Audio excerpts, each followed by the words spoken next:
All right, everyone. We'll give everybody about another minute to get joined in, and then we'll get started.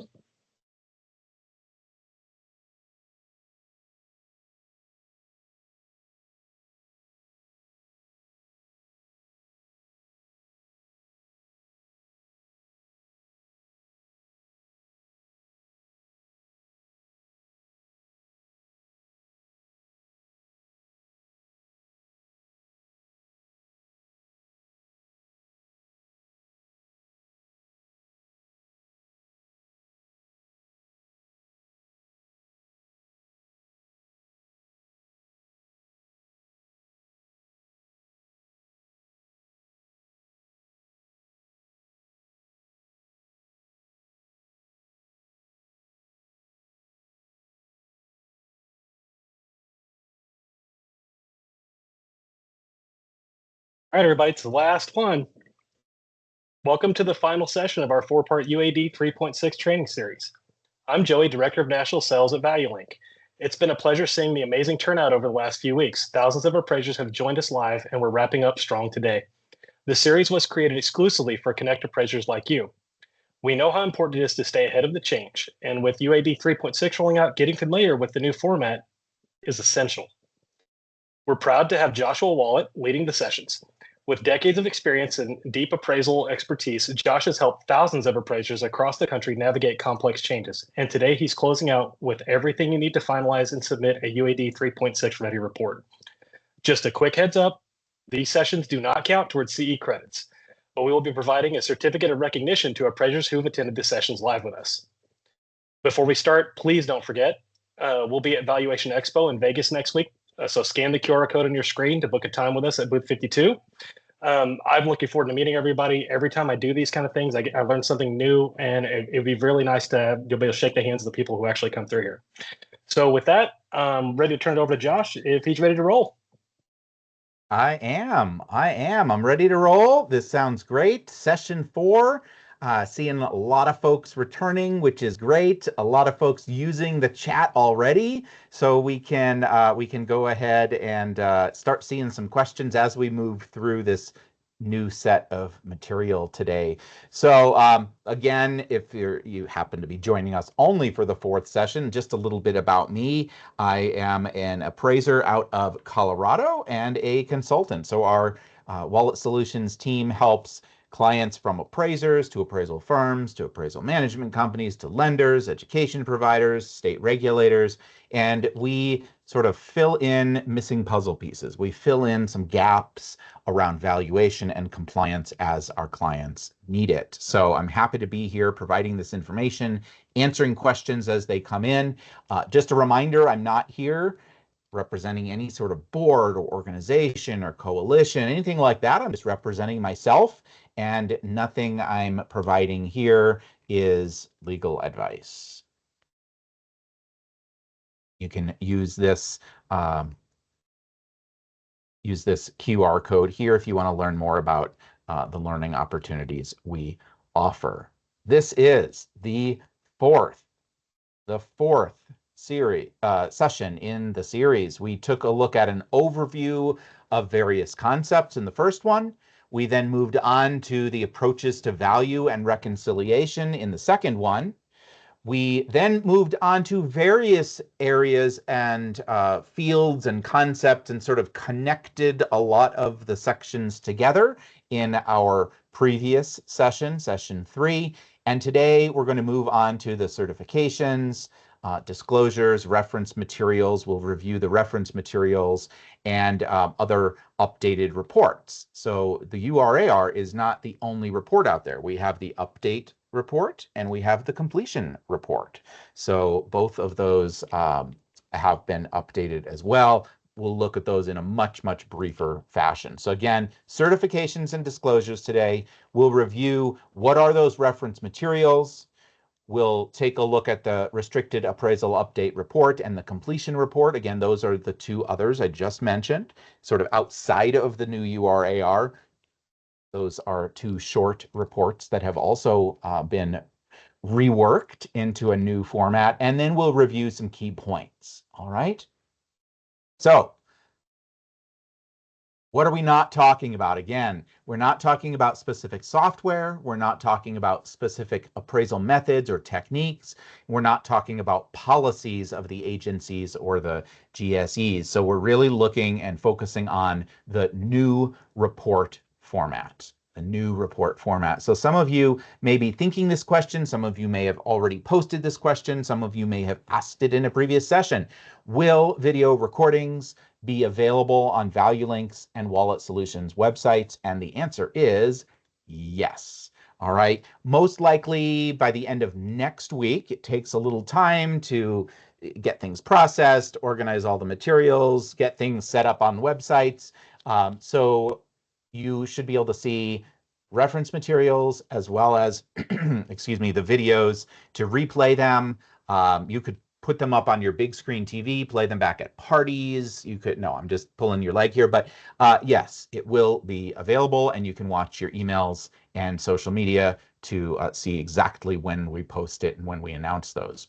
And again, it includes the reference materials, including the Fannie Mae UAD 36 supplement. All right. So again, we're not talking about policy in this series of sessions, but Fannie Mae has put out a supplement to their typical selling guide. So they have basically the 3.6 version. Everything that's changed, they've just issued a PDF that sort of stands outside of the current selling guide because they sort of need two versions of policy at this moment. So again, we're not going over that in this series, but we can also make that available on the website so people have that available to them. I know a lot of you go out to the website for selling guide, and you should if you do conventional work. But again, there'll be that second version, right? So that when there's this overlap period where some is being ordered as 2.6 and some is being ordered as the 3.6, both policies have to exist in that overlap time. So let's take a look at disclosures and other content. Okay. We'll take a look at scope of work. We'll take a look at intended use and intended user, assumptions and limiting conditions, and the certifications. So we'll take a look at the fact that a lot of the certifications are static, meaning they're unchanging. They're just pre-printed. But then we'll also see some of the dynamic certifications, some of the statements on those final pages, the sort of the disclosures pages, the pre-printed, what we think of as pre-printed pages, they will change based on the assignment, based on what you've done and things like this. Okay. All right. Let's move into intended use and user. All right, so what we're looking at right here is from Appendix C. We have focused a lot on Appendix F, which I like to call our friend, right? That's my sort of pet name for it. It's our friend for F.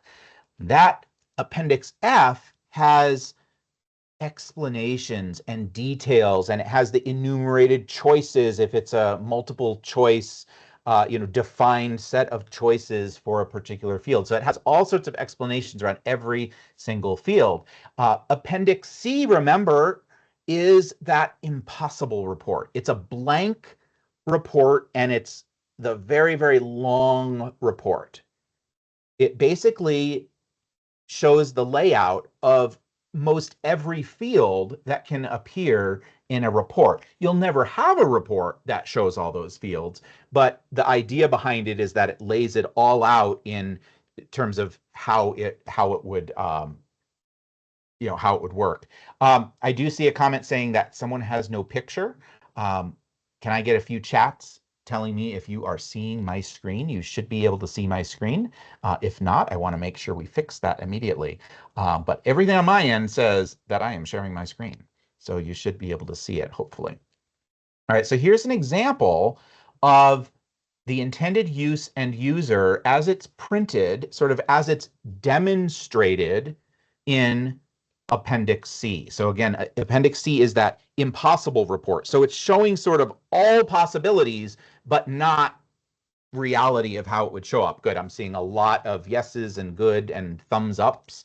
All right. So you might have to move something around on your computer if you were asking about not seeing the screen.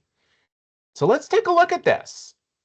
Here, 29.004. Remember, we're looking at Appendix C.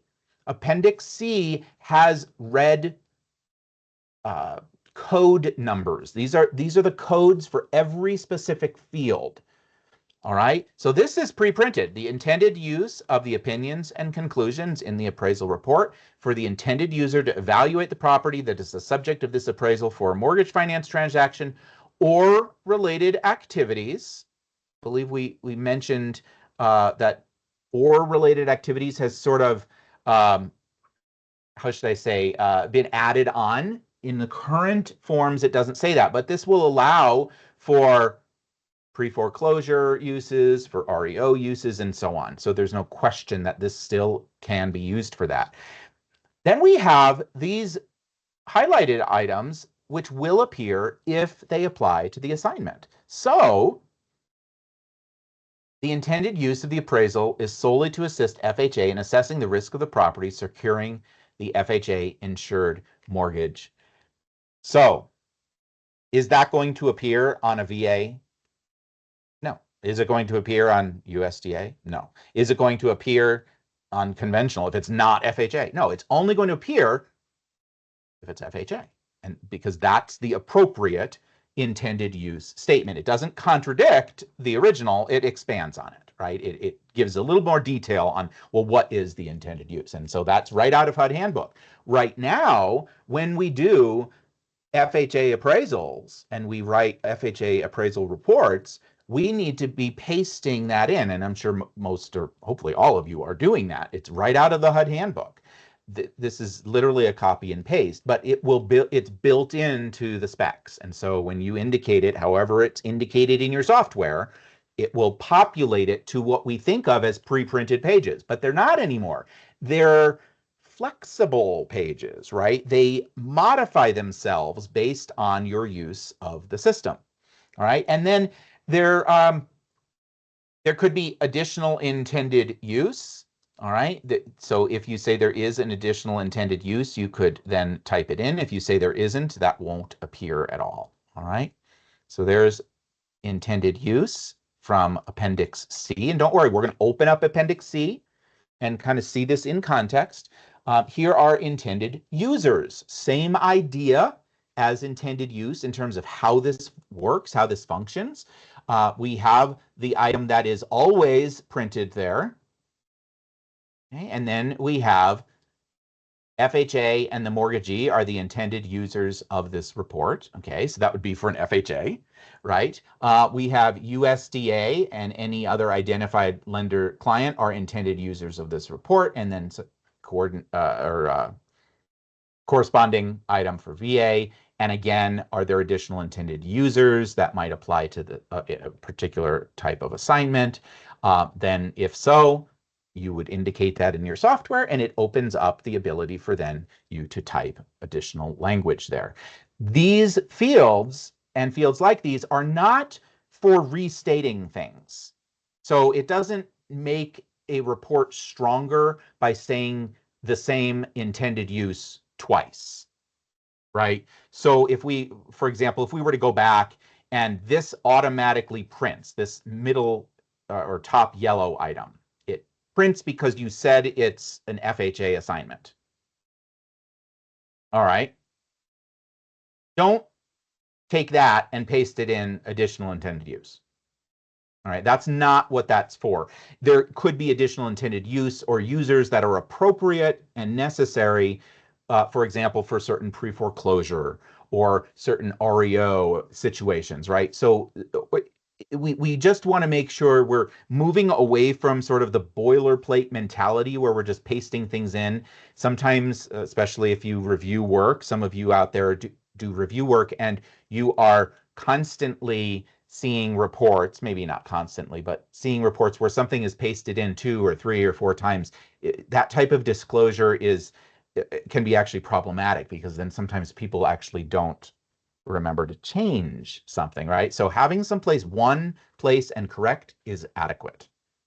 Okay, so let's take a look. Let me just check on Q&A, see if we have anything there.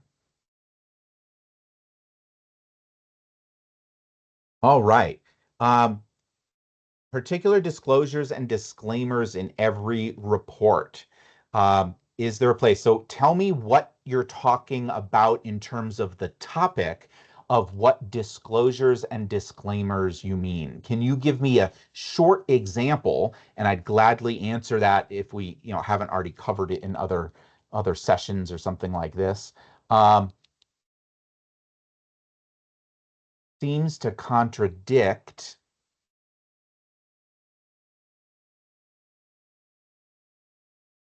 It's for a mortgage finance transaction or related activities. And the comment in our Q&A, someone's saying that this FHA yellow item contradicts it.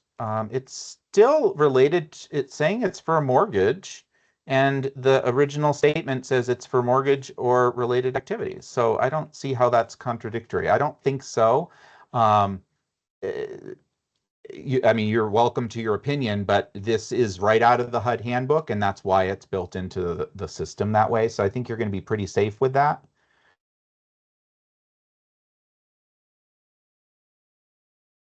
We have a question we had last time as well, and I think maybe some others as well. Is the form available to review and practice with? That's a software question. You check with your software. I know on the Walitt solution side, we're actually having other seminars and webinars with various software providers. So we will be able to see some demos and things like that. But it's a software question. We're not focusing on the software usage here because everybody's got their own bells and whistles and buttons and so on. So the inspection. Now remember, we're looking at images of Appendix C. Looking at images of Appendix C. So it's the impossible report, right? This would never exist where we have certification 10 3 times worded differently. It's just showing all of the different options that might be on those pages. So for example, I personally performed an on-site inspection, interior and exterior of the subject.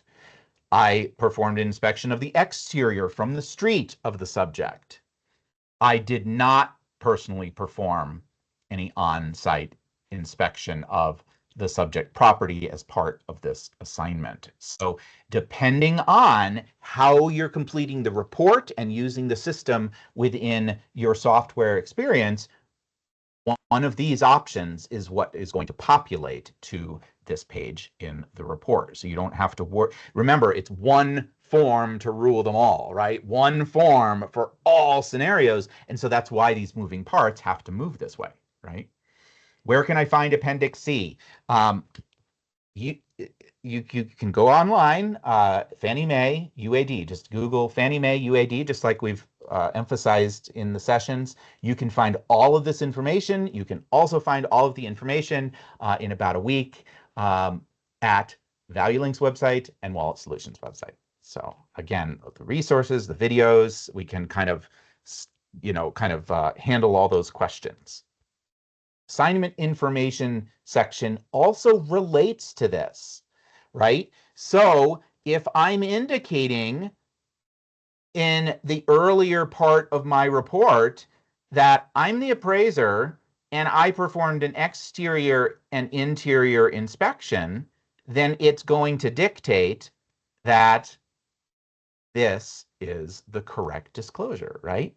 So it's tied together. That's how those moving parts sort of work together, right?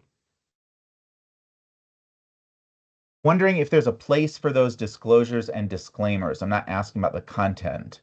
Okay, the reason I'm asking you what disclosures and disclaimers you're talking about is because there's commentary fields throughout the report where you will put disclaimers and disclosures related to that information. So for example, if someone is explaining or disclosing how they measured the property, then they put that right in the commentary associated with their sketch. If someone's disclosing something about their inspection or walk around of the site, then they would put that disclosure or disclaimer in the site section. If someone has some disclosure about their overall scope of work, we'll take a look. There's a way to type right in as an additional scope of work. So that's why I'm asking sort of what are you trying to disclose? Because that you put it in the appropriate area of the report. How does the statement read when there is a trainee? I did not see the property, but the trainee did. Good question. Good question. We'll take a look at some of those. Right now, we'll look at significant appraisal assistance. So it relates a bit to what you're asking. All right, significant appraisal assistance, another moving part, right? So we have the certification related to our USPAP certification, where we are saying that no one provided significant real property appraisal assistance, or we identify the person who did provide us the assistance. And this relates back to then another part of the assignment information section, just like we just saw where we identify the appraiser and the level of inspection of the interior and exterior by that appraiser. Just below it is, hey, was there significant real property appraisal assistance? If so, tell me their name. Tell me about them. Do they have a credential? And the description of their contributions. So I think that answers your question. If there's another nuance, let me know. But I think that covers that a little bit. If some of you are wondering how a trainee would not have a credential, there are actually some states, Colorado included, my home state, where there is not a trainee credential. Right, sort of the Wild West. It's the old days. The trainee just trains with someone, and then they apply and they get their licensed or certified credential. We don't actually have a registered or trainee credential. So if though you're in a state where that either trainee or perhaps they're just a licensed or certified appraiser offering assistance, then you would include their credentials in the case that the appraiser has those. Okay. Prior services, another moving part. All right, another moving part here. So I have not performed or I have performed, right? And again, this is in Appendix C.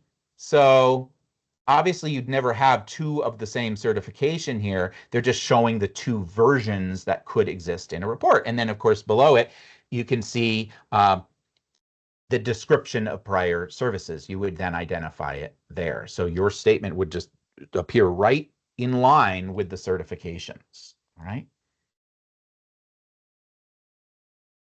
Let's see here. Is a GPAR form available? That's your software question.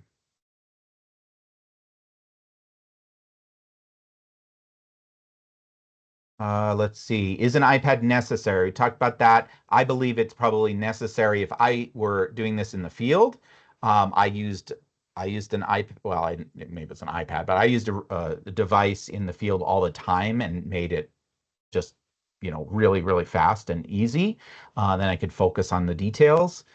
But it's not a requirement. You'll want to talk to your software, sort of what are your solutions? What sort of experience am I going to have with an app versus a desktop versus paper versus all this?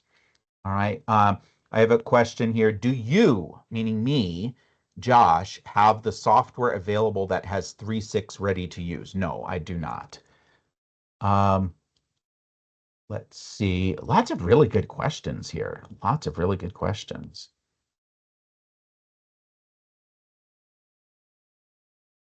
How will the appraisal review process work? How can you ensure your work will reflect that of your peers? I'm not really sure what you mean by that. This is the report layout. This is a new organization of the reported items and components of your report. But I don't know how that will change the review process. I don't, and there's still expectations around what are your minimum components for an appraisal report? Do you have support? Did you summarize your support for certain opinions and conclusions? So I don't believe the review process is going to change unless I'm not understanding some nuance to your question. Does the form offer the VA AAPP verbiage? So the AAPP program for VA, for those of you who don't know, this relates to the VA appraiser taking it upon themselves, that practitioner themselves can, in certain assignments for VA, send someone else out to the property. So let's look how that would could be disclosed. All right. Scope of inspection by appraiser: exterior, none. Interior, none. And then we could disclose, well, how do we gather the information? Who was it? And things like that. If there is special language that the VA requires, I'm not familiar with a particular sort of sentence word for word that they require, but they do require disclosure. I could be wrong. So the VA chapters is what you would look at, and you'd see, well, what is my required disclosure, and include that disclosure right in that same section. So that's a really good question. Thinking like, how am I going to apply this in the future when when VA adopts the 3.6 and these different unique scenarios that come up. So that's really great. I like that. Okay. Client provided property inspection reports for hybrid appraisals. That's good. Let's just jump over to Appendix C rather than waiting till we do that. And so Appendix C, again, this is the impossible report. You'll never see a report with all these components because it's showing all the possibilities. Okay, so I'm just scrolling to where, you know, the assignment information is. Now, if you remember from one of our first sessions, the assignment information shows, okay, what's your property valuation method? That's where you would show hybrid. Instead of traditional, it would say hybrid. Okay, so that's one part of the answer. You're going to either choose traditional, exterior, hybrid, or desktop out of this. Now, how do I know those are the choices? Because if I search for property valuation method or this code 2.004 in F1, remember F1 is where it explains all of these things, right? So I'm going to say property valuation method,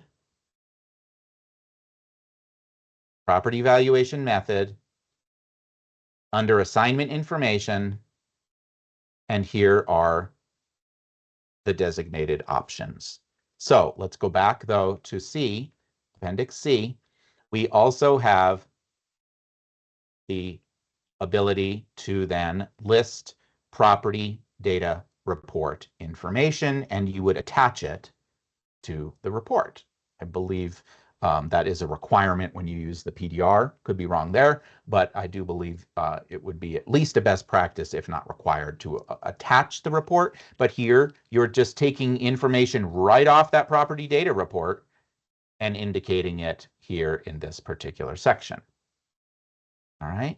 You also notice there's another question here.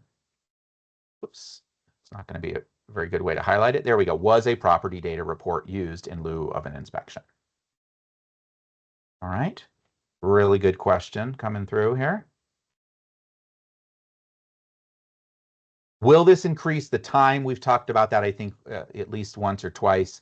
That's going to depend on the person, what efficiencies you build in your business, if you're working with an assistant, how your sort of habits and all this goes.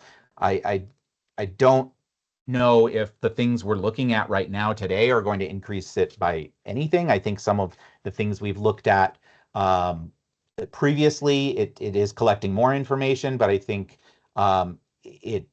as I looked at some of my reports and I'm trying to sort of match them up, it reduces some of the sentences I had to type. So I think back to writing up differences about the bathrooms. This one is updated. This one hasn't been. The updates are this or that.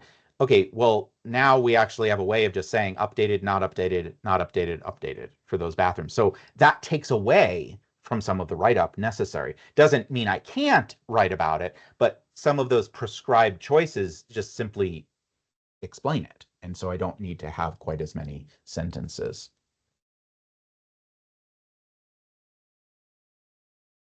Okay, will I be able to import third-party software? Folks, if it's about how your software operates, I don't have the answers, and we're not covering that in this seminar. Okay, you do need to talk to your software providers about all the things that can and cannot be done with their software, just like we would today. I did mention that Walitt Solutions is going to have seminars where we see some demos from various software providers, but that is not part of this. All right, and then additional appraiser certifications. So if we have maybe membership in a particular appraiser association, sometimes those memberships obligate us to include certain additional certifications. So you might say, okay, related to my membership in XYZ association, and then you include certain certifications there. All right. So if you don't have anything, don't put anything. Don't put the wrong things in the wrong fields, okay? So don't put something in here because you just want to have something in the report about your E&O coverage or something like don't write something that's unrelated, okay? If you don't have additional certifications that you need to put, don't put it. And what's really nice is, going back a slide, we do not have to supplement the old typewriter forms once we move to 3.6 with this missing certification about prior services. We can see they fixed it, right? It's in the new versions, right? So so that works for us, and we don't need to remember to change it in that rare circumstance that we've had prior services. Let's move back to C1. All right, and I want to take a look at scope of work. All right, so we can actually have some comments on our scope of work right here in our assignment section. So I'm just scrolling up here. Assignment information, again, this is talking about, well, was it hybrid, desktop, traditional, exterior, so on. What's going on with the assignment, what type of assignment, who's the borrower, and so on. Contact information, we're going to have, we looked at examples of this, and we looked at this in the first I believe the first session, where we talked about, okay, this is where we identify the lender. This is where we identify the AMC. Of course, as you can see, this is where we identify the appraiser and the supervisor appraiser, as well as the property data report. And if we move further down in that assignment section, we can add some scope of work commentary. Okay, so we can kind of explain parts of the scope of work which are going on. Okay, if we go all the way to the end, we've been looking at some of these pages, all right, and we can look at some examples as well in our mock reports that Fannie Mae and Freddie Mac have made available. You can see there's also additional scope of work disclosure here. But before we get to that, let's look at the printed scope of work. So this here in the middle of the page will always appear. Okay, so this item here below the gray bar will always appear. Now let's read through it. The appraiser must, at a minimum, obtain and review adequate and reliable information for the subject property. Okay, that's kind of logical. It's kind of vague, but general, and but it's logical. Research, verify, and analyze adequate and reliable data for the subject market area, including data for each comparable property reported. All right, that's also logical. That would be part of an appraisal most of the time, right? And then report his or her analyses, opinions, and conclusions in this appraisal report. So for those of you who have read this scope of work section on the current typewriter forms, they are a lot more specific. It says you've looked at the interior and exterior of the subject property, or you've looked at the subject property from the street, or you've driven by or inspected, at least from the street, the comparables, and you've driven the neighborhood. So that what they've done is this pre-printed portion will not change from report to report. And that's why it's more general in nature. And that's why we have things like our certification where it will change based on the inspection we performed, right? And so again, C shows us the 3 versions that could occur related to inspecting the subject property, okay? So back to the scope of work here. Here we go. Back to the scope of work here. Again, we have additional scope of work. So for example, let's say you're doing a particular type of assignment and it requires you to view the attic or view the crawl space or whatever it is. And there's extra steps that are just a basic part of it. You could put that as additional scope of work. Noting here, if you do say there's additional scope of work, this item pre-prints, reminding and sort of disclosing in the report, hey, what follows in this additional scope of work section should not be contrary to what you just read up here in the main scope of work section. So we can't take away from or contradict, we can add to, and we can, provide more details. So there's a few different ways of communicating additional scope of work. And of course, you can put that really any part of your report. Sometimes we disclose scope of work without really thinking of it in our sales comparison approach, because we're talking about the verification steps we took or couldn't perform or limited success in verifying this or that. That's really disclosing your scope of work, but oftentimes we put it in the particular area that it applies to. Okay, let me take a look here and see if we have anything from Q&A or in the chat.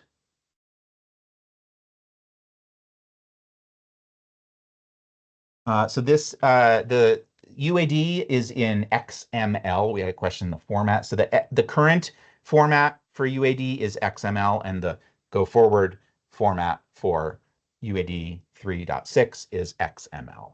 So that's what it's generating, an XML with the photos and the PDF, as well as all the fields that go with the XML.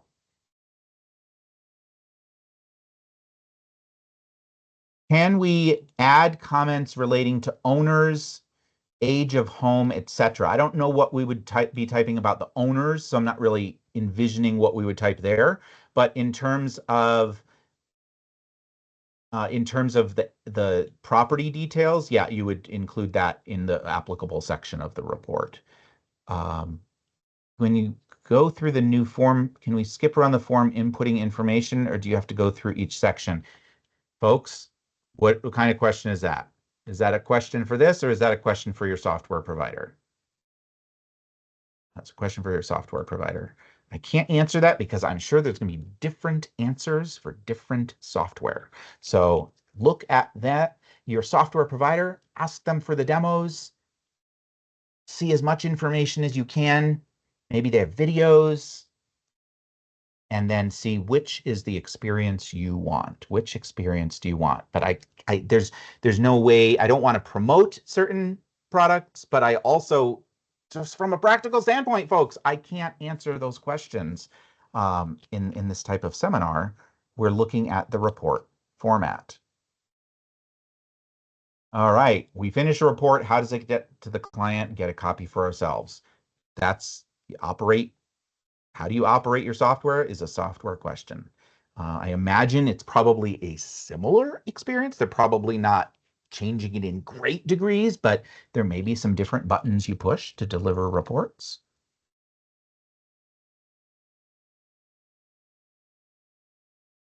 Will the codes be in the report? No, that's simply how Appendix C is written. So you have the code to then look it up in Appendix F. Good question. Yeah, those little red codes there are not in the report. It's just in this reference report. Great.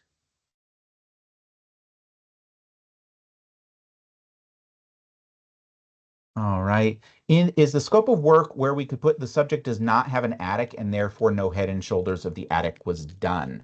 Well, you might just, if there's no attic, you would include that in the details of the property. Um, the scope of work disclosure, this additional scope of work, this is designed anyway. It's designed for you to say, what are the general scope of work tasks you have? All right. If you're going to say the property does not have an attic, that would be in the appropriate section where you're talking about the structure. Okay. You would say there's no attic. I think that, and if you wanted to say that's why there's no photo, you could certainly put it in the commentary of that section. I think that would be self-explanatory if you're saying there's no attic, but I do understand that maybe sometimes lenders, right? Sometimes a particular client might say, you need to tell us why there's no photo of the attic. Well, I told you there's no attic, right? But so I understand it, but I would say that would belong in the applicable section of the report. Take a look. No, so is there no need to attach forms such as USPAP addendum regarding services performed? Yeah, so we covered that already. Attic inspection is no longer, this is what this comment says. Attic inspection is no longer an FHA requirement. That is not a correct statement. The photo of the attic is no longer a requirement. If you take a look at HUD handbook, yes, it most certainly is still a requirement to look in at least head and shoulders. And I'm not going to go into detail because it's a go to the source issue. Go to the HUD handbook and take a look at the requirements.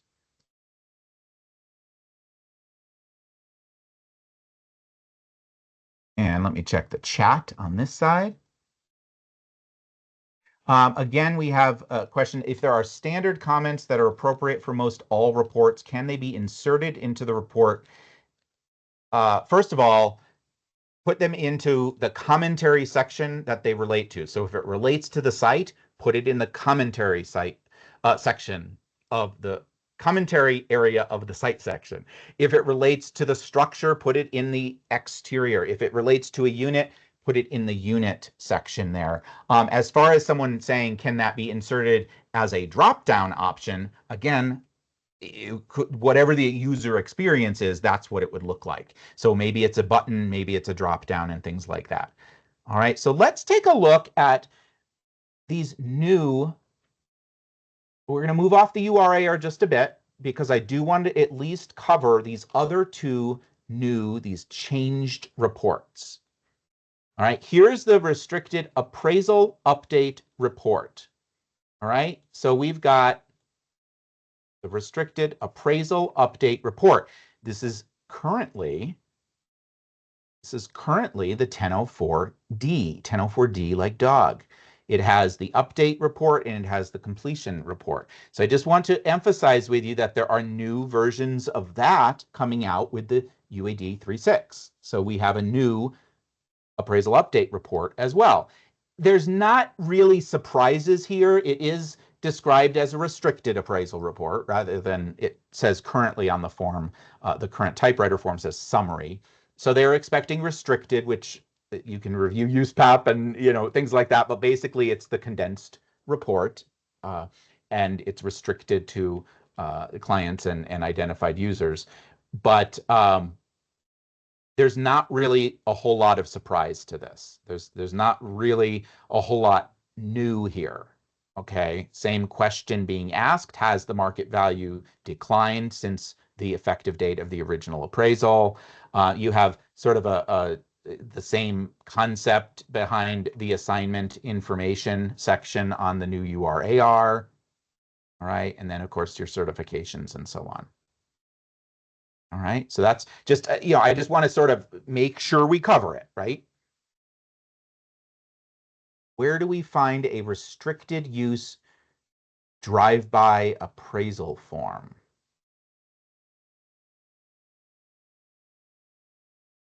Are you talking about where do we find this form that we're looking at? I'm not really sure what you're what you're asking. I'm not sure if it's related to what we're talking about here. And if it's a software form from now on, I'm not going to, I did see someone's comment saying, please stop taking the time to explain that it's a software issue. If it's a software issue, I'm just not going to address the question because it's becoming a little bit numerous there. And I want to focus on what we're focusing on. It's only fair to other folks. All right, here's the completion report. All right, so it's sort of the other half of the 1004D, right? What we currently have on the 1004D. All right, so this is to be used for subject to repairs and subject to completion for new construction type scenarios. Okay, so we can see we have this. I'm going to make this one a little bit larger so we can see some of the details here, but you can see we have this table format that we've seen in a lot of other areas. Right? Notice it's sort of restating, so we can see the potential for this type of thing is to integrate it right into it, right? Right into it, rather than you having to type some of this information, say, oh, it's from my other software or from my other file, boom, it pops in. Now, though, we have, is the repair completed? What date did you visit to inspect that repair? And then any comments there. And something that has been debated over for years, and there's never really a good answer, was there something new that was observed that also needs to be repaired? So this would be, I'm just going to give an example out there. So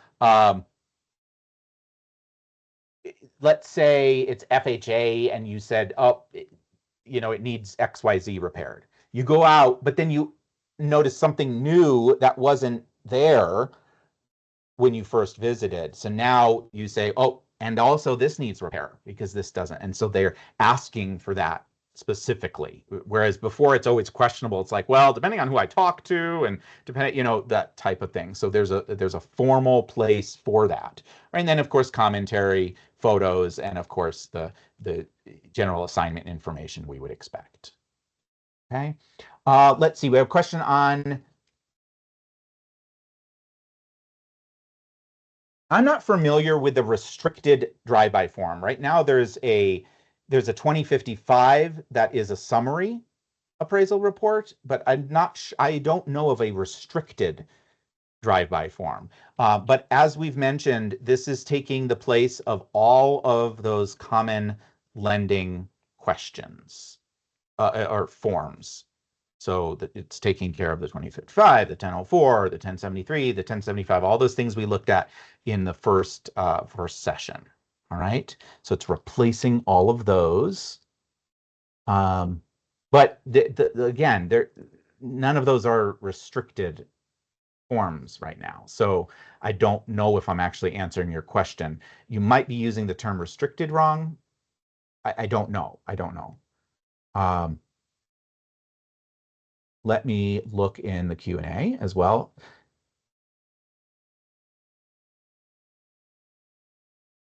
Okay, how about if your original report is made subject to inspection? How is that addressed in the completion form?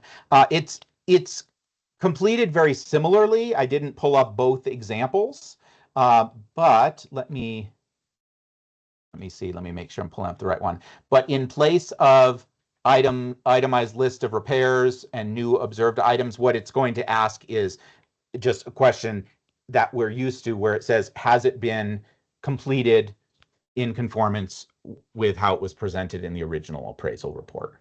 So that one's actually very, very similar to what we do now on the 1004D. So really good question. Is there a way to add additional photos? Yes, we've covered that in previous sessions. They're in line with whatever section that they address. So if it's interior, you include it in the interior section. If it's related to the site, it's related to the site question, and so on and so forth. We have a question, is this form USPAP compliant? Well, remember, the forms are never USPAP compliant. It's the report that you deliver. I will say, as I've said before, this solves a lot of the USPAP traps that we had. So we saw highest and best use. We saw certain disclosures. We've seen other types of issues that are better addressed by the report, so that it sort of helps lead into USPAP compliance. But ultimately, it's our responsibility to include what is necessary in the report. I would say this is much, much closer, though, than the typewriter forms.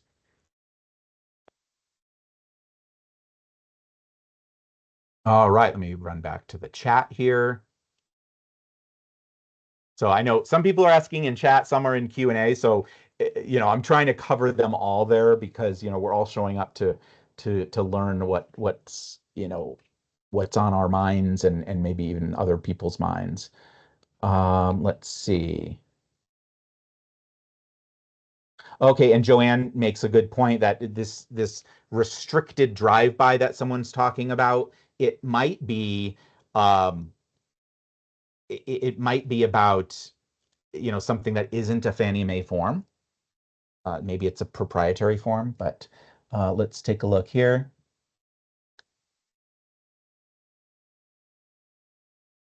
All right, I don't know if I see any other questions there. Okay, we looked at the condo project information a bit. We can take a look at the C, so we can get an idea of that. Rent schedules, we went over. All right, let's go over a review, and then I can try to address, as time allows, some of these other questions. All right, so some review of all 4 sessions. Kind of refresh our memory, right? It's been a long 2 weeks. This is all new, crazy information. Let's kind of try to water those seeds that we planted. Okay? Let's water those seeds that we've planted. Okay. We have more fields that are standardized. It goes along with, but it's not, it is kind of a separate concept, but with that table format, right? Remember how we've looked at a few already, where it's a new way of organizing data, this table format, whether it's repairs, whether it's room information, whether it's condition and quality. We have a lot of that table, and there's more fields standardized, meaning it probably cutting down on some sentences we're typing, because Joanne types it here, Becky types it here, I type it here, and all 3 of us type it a little bit differently. And now there's more of a uniform way of answering some of the questions. There's always commentary space, because we know there's always a need for some sort of explanation on some issues, right? Some issues, it's like, oh, okay, actually that prescribed choice that I just chose, there's nothing more I need to say. Other times we will write a short commentary. But we're not going to have quite as many sentences just floating around explaining it in the ways that we like to explain it. It's more, this is a standard way the underwriter, the client, whoever the user is, can sort of get used to understanding what and how things are communicated. All right. It's section-based with that tab layout, and those tabs build themselves. We talked about that, right? Okay, so if it's 3 units spread across 2 buildings, we have custom headers that the software creates. We told it there's 2 buildings. We told it that there are 3 units, and we told it that outside of that, there's a detached ADU. It's creating those tab headers. And then we complete the exteriors, and we complete the unit information, however it's laid out. All right. So, and that's just one example, right? Another example is the energy efficiency. It's a new section. If I do not have anything to say about energy efficiency, it doesn't appear. There is no section on it to display. All right. Another section that's new, disaster mitigation. Does it have the typhoon shutters? Is it built higher than the grade so that, flooding doesn't have, those types of things. What types of features does it have to? If you don't have anything, that section doesn't appear. Okay, so we have, things that expand and collapse and repeat and don't appear or do appear, depending on what you're answering in your system. The clusters, where we have the text, we have the fields, we have the charts and graphs and tables and the photos and the images, it's all together. So everything related to site is right here on a page, or maybe it goes to 2 pages, or maybe it's real complex and there's 3 pages. And that people aren't flipping around and you're not saying, see this, continued here, continued there, right? There is that new summary section, that summary page. We have sections that are required, some that are contingent, and some are repeating. And we kind of touched on that a little bit in my recap just now.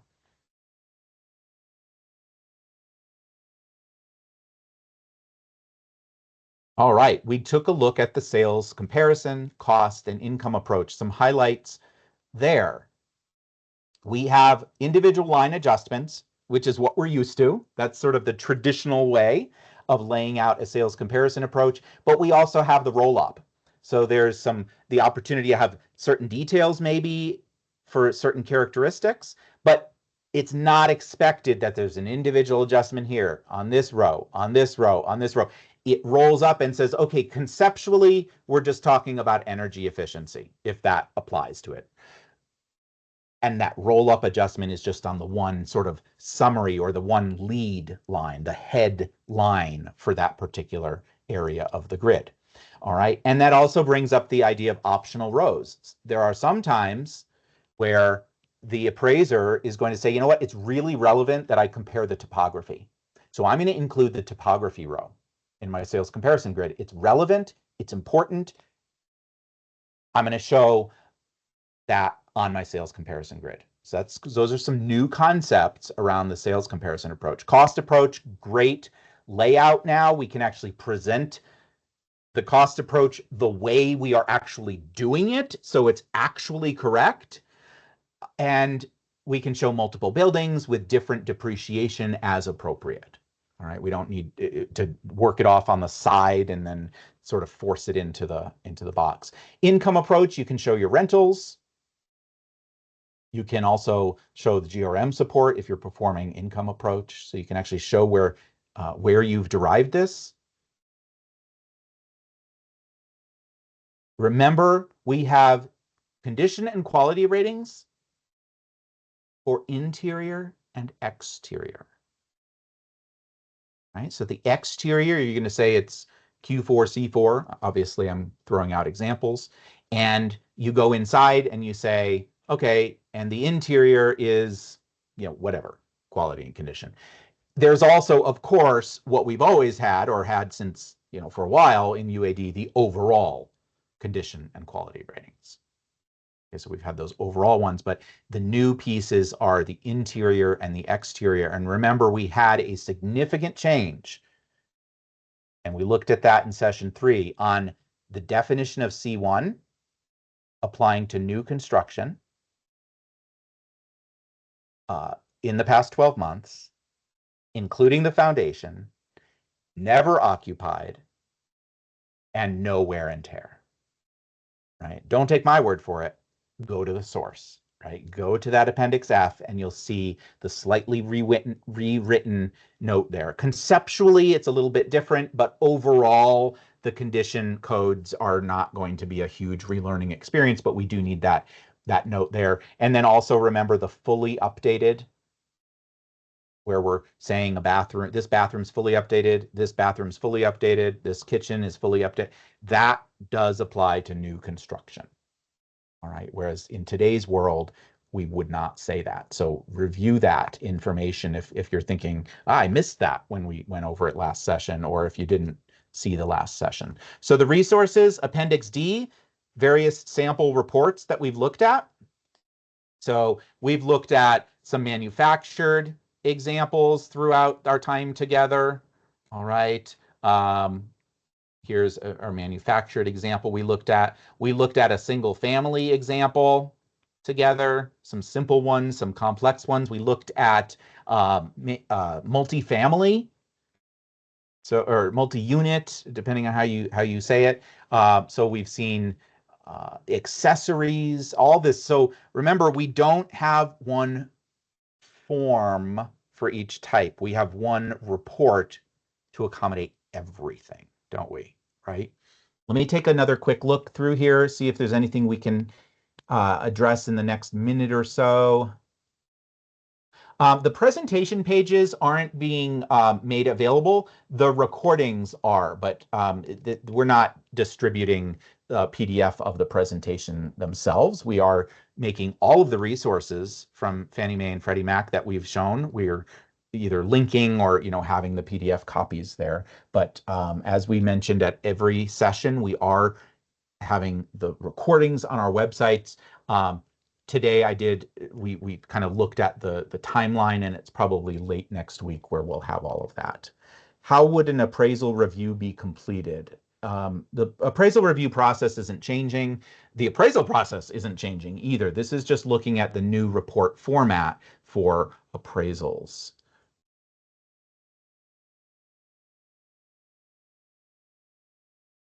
Okay, so I'm a bit confused is what this comment says on when to use a completion report versus a restricted appraisal report. Let's look at those again. I like the question here. So conceptually, we need to remember, of course, I need to pull up the right forms here, or reports. Conceptually, we need to remember the 1004D, which is where those currently are, the 1004D like dog, has two different types of assignments on it. So update you use when they're saying, hey, has the subject property decreased in value since the effective date of the original appraisal? Just like we use the update portion of that page right now. You would use the completion report to say, have the repairs been completed, or is the new construction completed? And it would be a slightly different format for the new construction, but I just wanted to show one example to not make it too complex here. So the update is a new appraisal assignment saying, as of today, has it gone down in value? And the completion report is not an appraisal report. It's just simply saying, tell us if the repairs have been completed. Okay. Let's take a look if there's anything new. Okay, I see some thank yous. Oh, you are very welcome. Let's take a look.